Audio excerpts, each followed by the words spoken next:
मनोहर लाल ने इस बार बजट में 11.6% की बढ़ोतरी की है। बजट भाषण के दौरान मुख्यमंत्री ने कहा कि अमृतकाल में बजट पेश करने का गर्व है। वहीं सीएम मनोहर लाल ने कहा है कि वित्त वर्ष 2023-24 के बजट में कोई नया कर लगाने का प्रस्ताव नहीं किया गया है।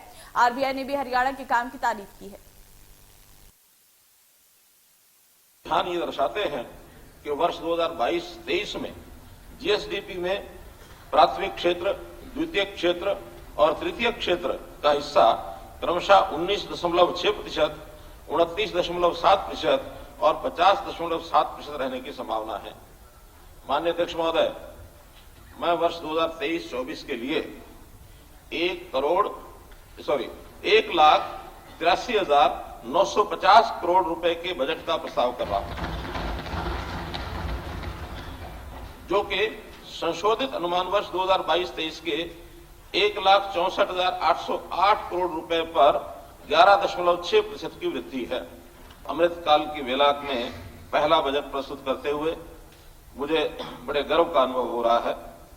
मुझे ये कहते हुए बड़े हर्ष की अनुभूति हो रही है कि हमारे माननीय प्रधानमंत्री श्री नरेंद्र मोदी जी के दूरदर्शी और प्रगतिशील नेतृत्व में और हमारे सामूहिक प्रयासों से राज्य कोविड-19 महामारी के प्रभाव को न्यूनतम रखने में सफल रहा है। विगत वर्षों में सरकार की विवेकपूर्ण नीतियों एवं वित्तीय उपायों के फलस्वरूप प्रदेश की अर्थव्यवस्था में पुनः गति आई है। मैं राज्य के निवासियों, कोविड योद्धाओं और इस कठिन समय में हमारी मदद करने वाले सभी व्यक्तियों की सेवा भावना और योगदान को नमन करता हूं। हम एक मजबूत और बेहतर समाज व राज्य बनने की ओर अग्रसर हैं। अमृत काल में प्रवेश करते समय हम अपनी उपलब्धियों को समेकित करके उसकी मजबूत नींव पर नए हरियाणा को विकास की नई बुलंदियों पर लेकर जाएंगे। माननीय अध्यक्ष महोदय, माननीय प्रधानमंत्री जी के नेतृत्व में भारत वैश्विक अर्थव्यवस्था में एक चमकते हुए सितारे के रूप में उभरा है। साथ ही हरियाणा भी राष्ट्र के आर्थिक विकास में अग्रणी भूमिका निभा रहा है। हरियाणा का भारत के सकल घरेलू उत्पाद में लगभग 3.86% का योगदान है, जो कि इसके आकार या जनसंख्या के अनुपात से कहीं अधिक है। हरियाणा के लिए ये गर्व की बात है कि वर्ष 2022-23 में जीएसडीपी विकास दर 7.1% रहने का अनुमान है। हरियाणा का एसडीजी विजन 2030 दस्तावेज राज्य के चहुमुखी विकास के लिए हमारी प्रतिबद्धता को दर्शाता है। इसमें उल्लेख है कि हमारी परिकल्पना हरियाणा को संघीय भारत की एक जीवंत, गतिशील और पुनरुत्थानशील इकाई के रूप में विकसित करना है।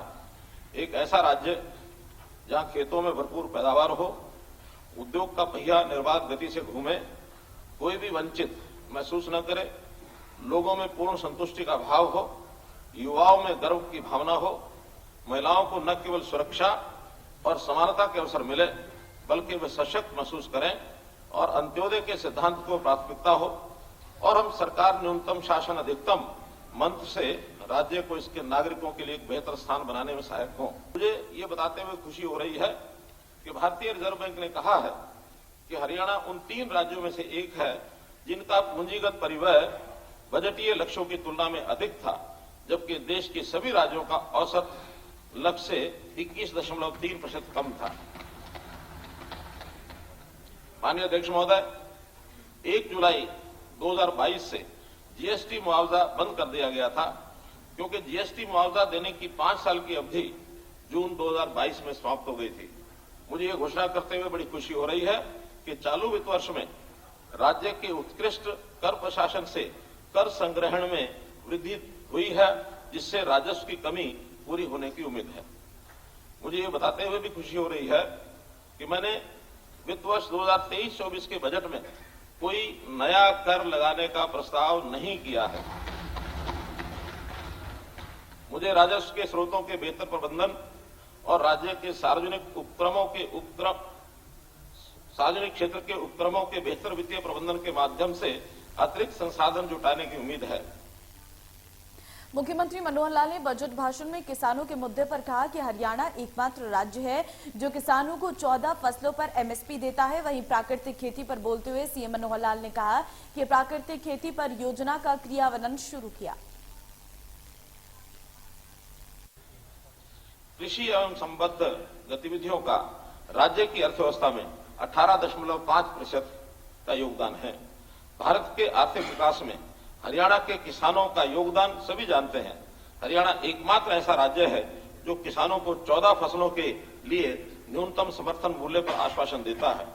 मुझे ये कहते हुए खुशी हो रही है कि मेरी फसल मेरा ब्यौरा पर 9 लाख से अधिक किसान नियमित रूप से पंजीकृत कराते हैं। मेरी फसल मेरा ब्यौरा को व्यापक रूप से अपनाने से राज्य के लिए मेरा पानी मेरी विरासत, धान की बीज से सीधी बिजाई के लिए वित्तीय सहायता, तिलहन और दलहनों को बढ़ावा देने और बाजार भाव न्यूनतम मूल्य से कम होने पर सहायता देने के लिए भावांतर भरपाई जैसी कई अनूठी पहल करना संभव हुआ है। खरीद प्रक्रिया को सुव्यवस्थित करने और सरकारी खरीद की मंजूरी के बाद 48 घंटे में भुगतान के अलावा किसानों को लाभ का सीधा हस्तांतरण सुनिश्चित करने में सक्षम रही है। पिछले 2 वर्षों में सरकार ने कृषि क्षेत्र में क्रियान्वित की जा रही विभिन्न योजनाओं के लिए 428 करोड़ रुपए के अलावा किसानों की फसलों की खरीद के 45,000 करोड़ रुपए से अधिक की राशि सीधे उनके खाते में जमा कराई है। मुझे ये बताते हुए बड़ा गर्व हो रहा है कि कृषि में आय बढ़ाने के हमारे प्रयासों को मान्यता देते हुए भारतीय कृषि और खाद्य परिषद द्वारा हरियाणा को सर्वश्रेष्ठ राज्य कृषि व्यवसाय पुरस्कार 2022 से सम्मानित किया है। भारत सरकार के प्रस्ताव पर संयुक्त राष्ट्र संघ द्वारा वर्ष 2023 को अंतर्राष्ट्रीय मोटे अनाज वर्ष के रूप में मनाया जा रहा है। हरियाणा सरकार राज्य में मोटे अनाजों की काश्त और खपत को सक्रिय रूप से प्रोत्साहित कर रही है। बाजरे की उत्पादकता में सुधार के लिए चौधरी चरण सिंह हरियाणा कृषि विश्वविद्यालय द्वारा जिला भिवानी के गोकुलपुरा में एक पोषक अनाज अनुसंधान केंद्र स्थापित किया जा रहा है, जो वर्ष 2023 में चालू हो जाएगा। क्लस्टर प्रदर्शन, संकर बीजों के वितरण, प्रमाणित बीज उत्पादन, एकीकृत पोषक तत्व और कीट प्रबंधन से बाजरे की खेती को बढ़ावा देने के लिए 27 करोड़ रुपए की परियोजना तैयार की जा रही है। मुझे उम्मीद है कि हरियाणा विभिन्न उत्पादों के माध्यम से बाजरे की खेती की उत्पादकता, इसकी ब्रांडिंग और मार्केटिंग में सुधार करने का मार्ग प्रशस्त करेगा। मैंने प्राकृतिक खेती पर एक नए कार्यक्रम की घोषणा की थी। मुझे बताते हुए खुशी हो रही है कि इस वर्ष के विशेषज्ञों के मार्गदर्शन से योजना का क्रियान्वयन शुरू हो गया है। वर्ष 2022-23 में 2238 किसानों की पहचान की गई और 5,906 एकड़ में प्राकृतिक खेती को अपनाने के लिए सहायता प्रदान की गई, जबकि गत वर्ष के बजट भाषण में निर्धारित 2500 एकड़ का लक्ष्य रखा गया था। ये एक छोटी सी लेकिन उल्लेखनीय शुरुआत है। वर्ष 2023-24 में मैं प्राकृतिक खेती को अपनाने के लिए 20,000 एकड़ का लक्ष्य निर्धारित करने का प्रस्ताव करता हूं, जिसमें से 6,000 एकड़ पर प्रदर्शन किया जाएगा। कुरुक्षेत्र में गुरुकुल और करनाल के घरोंडा में 2 प्रशिक्षण केंद्र स्थापित किए गए हैं।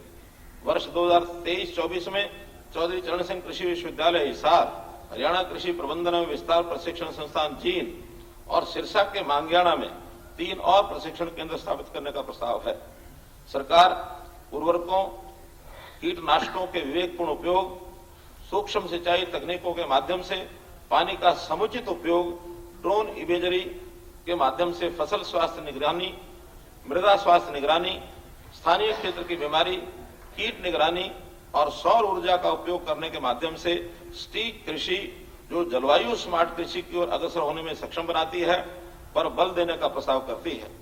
यह परियोजना सिरसा जिले में शुरू की जाएगी और परिणामों के आधार पर इसे अन्य जिलों में चरणबद्ध तरीके से लागू किया जाएगा। कृषि गतिविधियों में किसान ड्रोन को अपनाने के लिए केंद्र सरकार द्वारा की गई पहल को आगे बढ़ाने के लिए सरकार का 500 युवा किसानों को ड्रोन संचालन के प्रशिक्षण देने का प्रस्ताव है।